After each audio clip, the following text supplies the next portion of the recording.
Good morning, students of BCom Part 2nd. I am Dr. Abhinav Kamal Raina. Today, I will discuss about corporate accounting. Start with meaning and definition of accounting. विद्यार्थियों,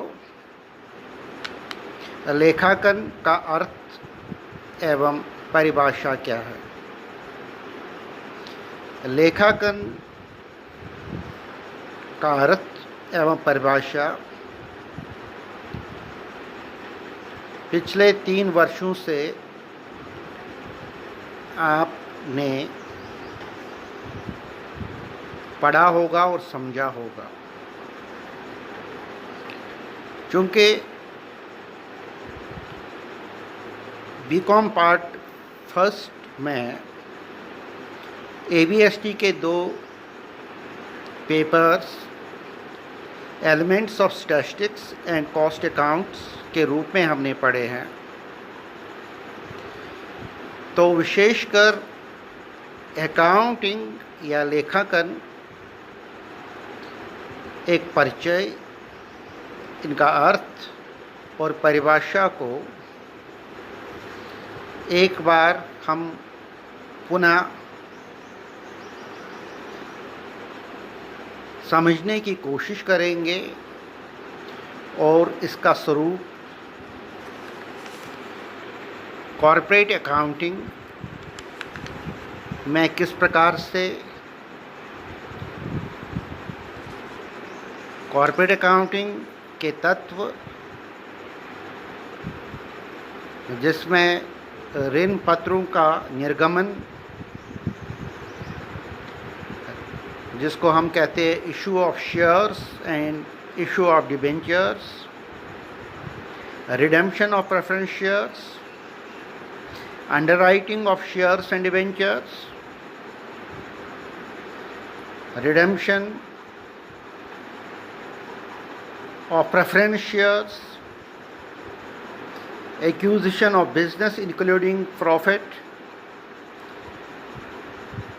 incorporation and post incorporation, final accounting of companies and managerial remuneration, disposal of profits and issue of bonus share, internal reconstruction of companies, amalgamation of companies, holding companies, valuation of goodwill और valuation of shares।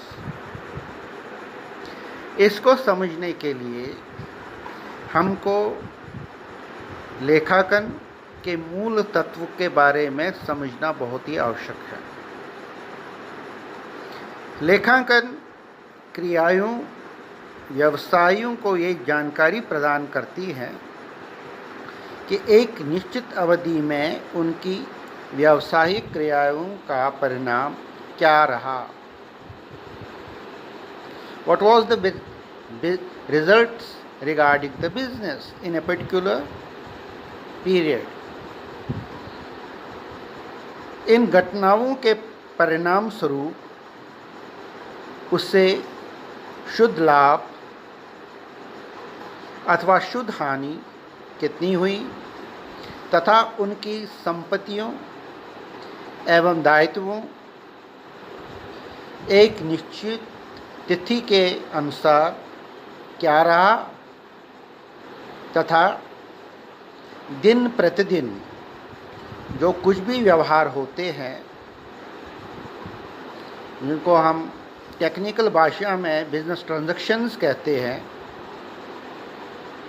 उनका लेखा करने के लिए कुछ पुस्तकें लेखा या विवरण, cash book, ledger, income and expenditure statements किस प्रकार से बनाए जाते हैं और किस तरह से इनकी सहायता से अंत में अंतिम खाते जिनको बैलेंस शीट या प्रॉफिट एंड लॉस अकाउंट बनाया जाता है ताकि व्यापार की वास्तविक स्थिति का हमको ज्ञात हो और दूसरे वर्ष के लिए हम पिछले वर्ष के प्रॉफिट एंड लॉस अकाउंट और बैलेंस शीट को ध्यान में रखकर कुछ नए बिजनेस फोरकास्टिंग के आधार पर, बिजनेस स्ट्रेटजीज़ के आधार पर, रिपोर्ट्स ऑफ इंटरनल ऑडिट के आधार पर व्यापक ढंग से संस्था या निगम या बिजनेस एंटिटी में इसका क्या प्रारूप रहेगा, इसके लिए अकाउंटिंग को जानना और समझना बहुत ही आवश्यक है। जहाँ तक लेखांकन की परिभाषा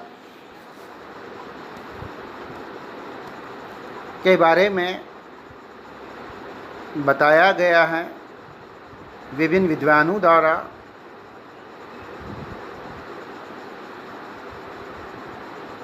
उसके अनुसार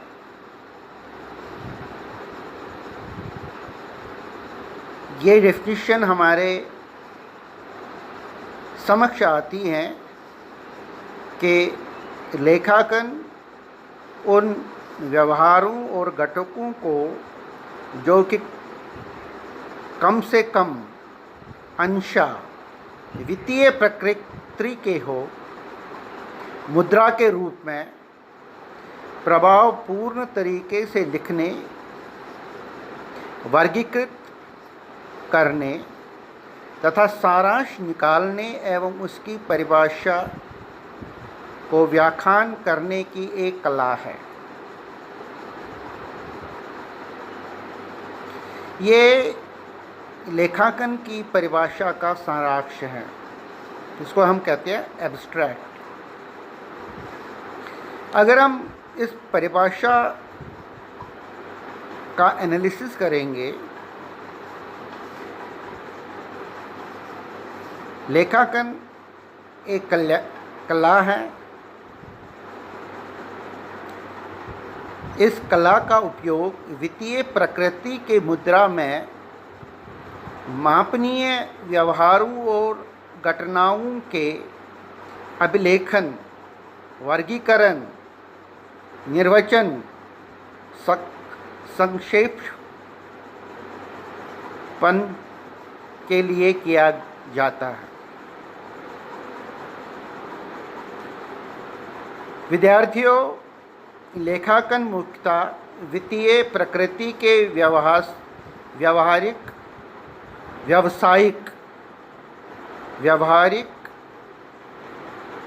लेन देनों की घटनाओं के वर्गीकरण का एक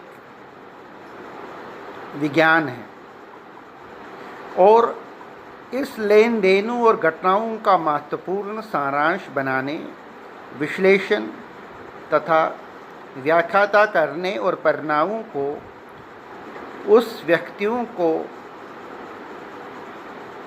बताने की एक कला है जिन्हें निर्णय लेने होते हैं।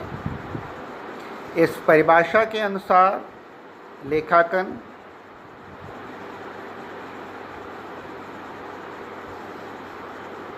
पूर्ण निश्चित विज्ञान न होकर लगभग विज्ञान की परिभाषा में इसलिए आता है क्योंकि इसमें हमको rules of bookkeeping, rules of accounting को ध्यान में रखकर ही किसी खास विधि के अनुसार लेखांकन का कार्य करना पड़ता है। अगर हम लेखांकन की विशेषताओं के बारे में कहेंगे तो विद्यार्थियों, लेखांकन एक सेवा कार्यकलाप है। ये व्यावसायिक लेन देन एवं घटनाओं को लिखने एवं वर्गीकृत करने की कला एवं विज्ञान है। लेखांकन उन्हीं लेन देनों का किया जाता है जो वित्तीय प्रकृति के होते हैं। लेखांकन सारांश लिखने, विश्लेषण करने एवं निर्वचन करने की एक कला है। लेखांकन द्वारा संबंधित पक्षकारों को विश्वसनीय एवं प्रामाणिक वित्तीय सूचनाएं प्रदान की जाती हैं। इसकी सहायता से संबंधित व्यक्ति उपलब्ध वित्तीय विकल्प के तर्क एवं उसके समक्ष वित्तीय निर्णयों को समझने की कोशिश करता है। एक सूचना प्रणाली के रूप में ये प्रक्रिया के लिए एक महत्वपूर्ण आधार प्रदान करती हैं जिसमें संपूर्ण वित्तीय समस्याएं होती हैं। लेखांकन के माध्यम से आर्थिक क्रियाकलापों के प्रतिरूप किया जाता है।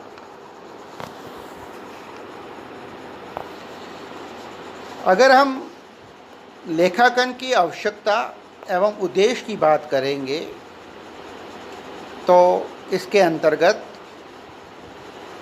नंबर 1, लेन देनों का लेखा करना, आर्थिक स्थिति की जानकारी करना, आर्थिक क्रियाओं के परिणामों की जानकारी करना, कर संबंधी सूचनाएं तैयार करना, वित्तीय संस्थाओं के लिए सूचना तैयार करना एवं व्यवसाय के हित रखने वाले पक्षों का सूचना देना। लेखांकन सूचनाओं के उपयोग में 2 बातें हमको बहुत ज़रूरी ध्यान में रखनी होती हैं। एक इंटरनल और एक एक्सटर्नल। इंटरनल के अंतर्गत स्वामी यदि व्यवसाय संचालित में संलग्न है, प्रबंधन और कर्मचारी, जबकि बाहरी में लेनदार, ऋणदाता, कराधिकारी, उपभोक्ता, श्रम संगठन, भावी विनियोक्ता, वित्तीय विश्लेषण, समाजशास्त्री व अर्थशास्त्री, सरकार और जनता। इसके अतिरिक्त अगर हम लेखांकन की शाखाएं एवं लेखांकन के उपदेश या उपक्षेत्र के बारे में समझने की कोशिश करेंगे, जिसको हम कहते हैं ब्रांचेस ऑफ अकाउंटिंग और सब फील्ड्स ऑफ अकाउंटिंग, उसके अंतर्गत वित्तीय लेखांकन, फाइनेंशियल अकाउंटिंग, लागत अंकेक्षण, कॉस्ट अकाउंटिंग, प्रबंधकीय लेखांकन, मैनेजमेंट अकाउंटिंग, मुद्रा प्रसार लेखांकन, इन्फ्लेशन अकाउंटिंग, सामाजिक लेखांकन, सोशल रिस्पॉन्सिबिलिटी अकाउंटिंग, मानव संसाधन लेखांकन, ह्यूमन रिसोर्सेज अकाउंटिंग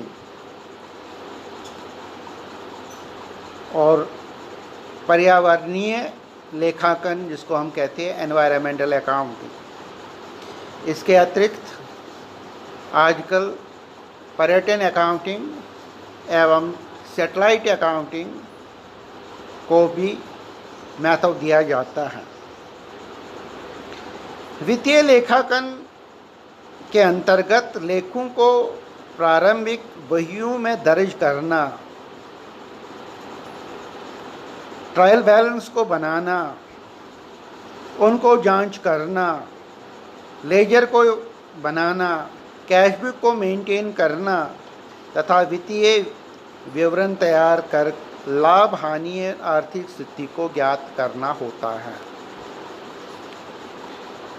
लागत लेखांकन कॉस्ट अकाउंटिंग के अंतर्गत किसी वस्तु में उत्पादन की संबंधित विभिन्न लागतों का वर्गीकरण कर उत्पादन लागत एवं कुल लागत ज्ञात करना तथा लागत नियंत्रण एवं लागत कटौती हेतु तकनीकें अपनाना, ये सब लागत लेखांकन, जिसको हम कॉस्ट अकाउंटिंग भी कहते हैं, के अंतर्गत आता है।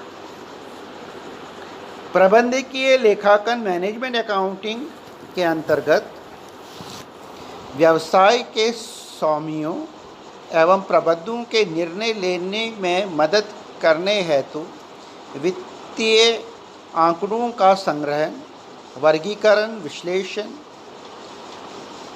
कर उपलब्ध कराना ताकि वर्तमान स्थिति की सही समीक्षा कर भावी योजनाओं का निर्माण किया जा सके।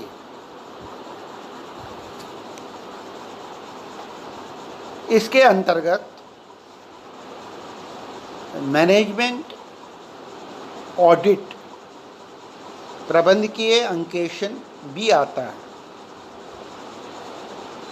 मुद्रास्फीति लेखांकन, जिसको हम इन्फ्लेशन अकाउंटिंग कहते हैं, के अंतर्गत मुद्रा प्रसार के कारण ऐतिहासिक लागतों पर आधारित वित्तीय लेखांकन के स्थान पर मुद्रा की बदली हुई क्रय शक्ति के अनुसार भौतिक संपत्तियों के मूल्यों को समायोजित करने एवं व्यावसायिक गतिविधियों के लाभों में से मुद्रा प्रसार के कारण दर्शाए हुए लाभों को मुद्रा में वास्तविक मूल्य पर आधारित लाभों का निर्णय करने को मुद्रास्फीति लेखांकन कहा जाता है। इसके अतिरिक्त ब्रांचेस ऑफ अकाउंटिंग में सामाजिक लेखांकन, सोशल रिस्पॉन्सिबिलिटी अकाउंटिंग के अंतर्गत व्यावसायिक संस्थाओं द्वारा समाज हित के किए गए लागतों और उनके प्रभाव और लाभों का मूल्यांकन का सामाजिक आय विवरण और सामाजिक चिट्ठा प्रस्तुत करने को सामाजिक उत्तरदायित्व लेखांकन कहते हैं।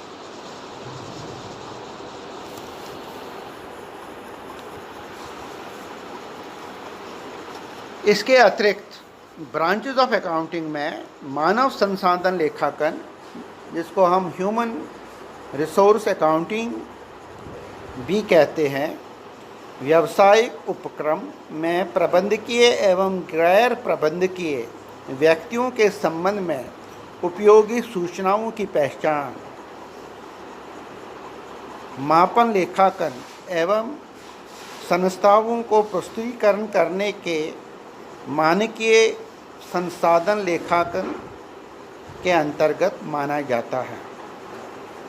मानव प्रत्येक व्यावसायिक उपक्रम की गतिशील एवं मूल्यवान संपत्ति है, अतः इस संपत्ति के संबंध में उपयोगी तथ्यों की सही पहचान कर मानवीय संसाधन लेखांकन का महत्व निरंतर बढ़ रहा है।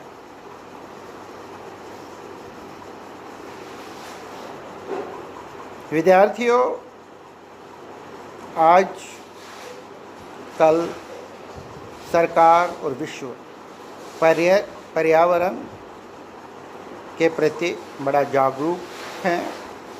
इसी के अंतर्गत पिछले कुछ वर्षों में पर्यावरणीय लेखांकन पर भी बहुत अधिक जोर दिया गया है, एनवायरमेंटल अकाउंटिंग। इसके अंतर्गत पर्यावरण में उपलब्ध संसाधनों के व्यावसायिक उपक्रम द्वारा उपयोग एवं पर्यावरण संरक्षण और सुधार हेतु किए गए विनियोगों संबंधी योजनाओं, लागतों आदि की प्रस्तुत करने की पर्यावरणीय लेखांकन कहते हैं।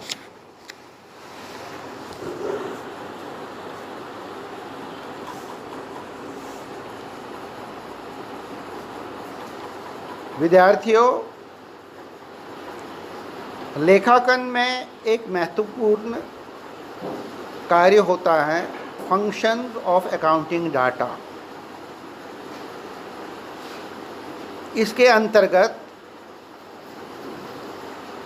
कुछ फंक्शंस क्रिएटिव फंक्शंस होते हैं, कुछ डॉक्यूमेंट्री फंक्शंस होते हैं, कुछ एक्सप्लेनेटरी फंक्शंस होते हैं, कुछ टेस्टिंग फंक्शंस होते हैं और कुछ अदर फंक्शंस होते हैं। विद्यार्थियों को ये भी समझना पड़ेगा कि क्रिएटिव फंक्शन रचनात्मक कार्य जिनको हम कहते हैं किस प्रकार के होते हैं।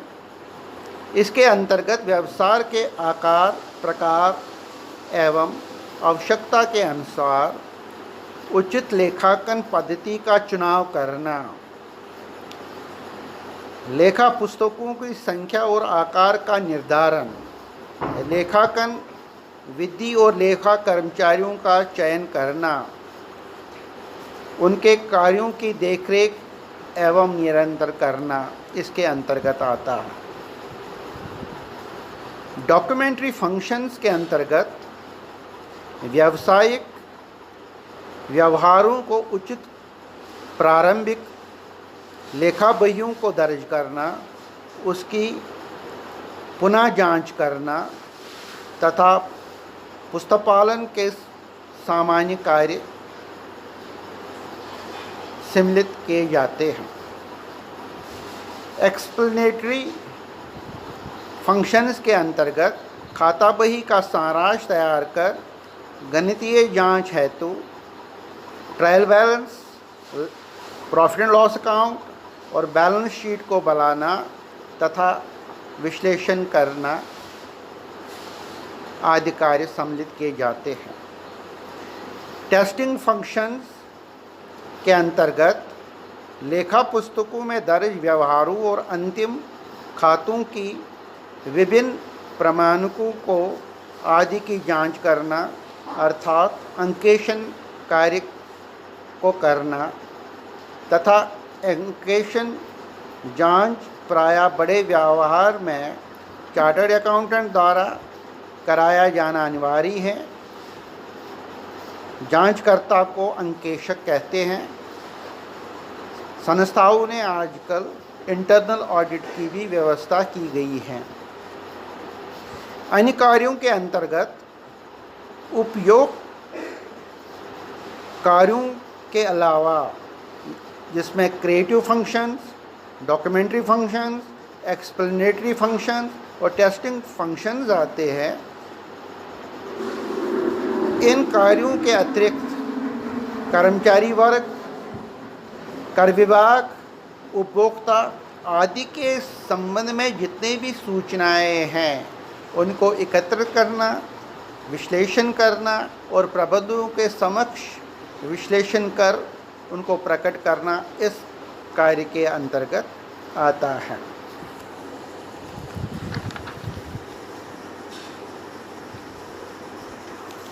अकाउंटिंग सिस्टम के अंतर्गत लेखा व्यवहारों को लेखा पुस्तकों में लिखने के बहुत सारे तरीके हैं, जिसमें लेखांकन विधियों अथवा लेखांकन प्रणालियां कहते हैं।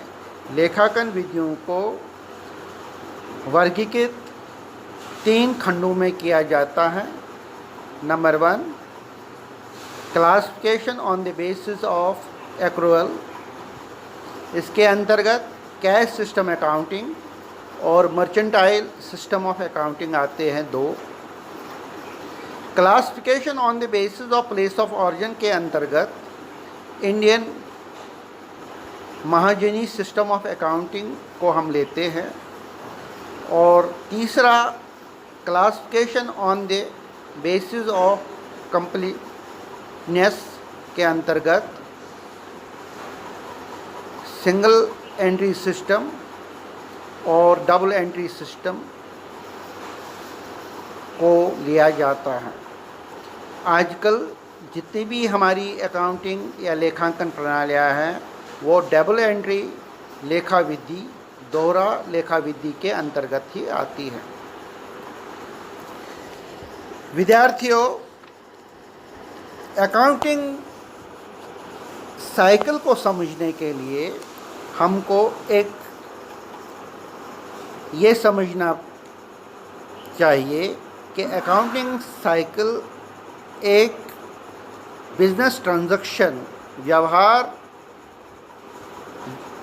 व्यवसाय को अवगत कराता है। उसी के अंतर्गत जो कार्य कहा गया है वो recording of transactions in the books of original entry, व्यवहारियों को प्रारंभिक लेखा पुस्तकों में उल्लेख करना तथा वर्गीकृत करना, क्लासिफिकेशन, उसके अंतर्गत समराइजेशन, उसके अंतर्गत प्रिपरेशन ऑफ फाइनल अकाउंटिंग और उसके अंतर्गत presentation and interpretation of final accounting.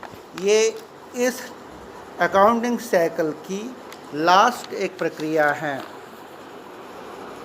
लेखांकन के अन्य तत्वों, सिस्टम्स की तरह ये एक तंत्र है। लेखांकन चक्र, तंत्र का अर्थ होता है अनेक परस्पर अंतर्निर्भर समूह। लेखांकन अन्य विचारों एवं सिद्धांतों का तंत्र है। प्रत्येक तंत्र को इनपुट तथा आउटपुट तैयार होती है। इन इनपुट और आउटपुट को समझने के लिए हम लेखांकन चक्र का इस्तेमाल करते हैं, जिनको जैसे कि मैंने business transactions, recording the transactions in the books of original entry, classification, summarisation, preparation of final accounting, presentation and interpretation of final accounting का उल्लेख किया गया है। विद्यार्थियों, इस कॉर्पोरेट अकाउंटिंग चैप्टर का लेखांकन को समझने के बाद आप इसके नोट्स तैयार करेंगे तथा अगर आपको कोई भी इसमें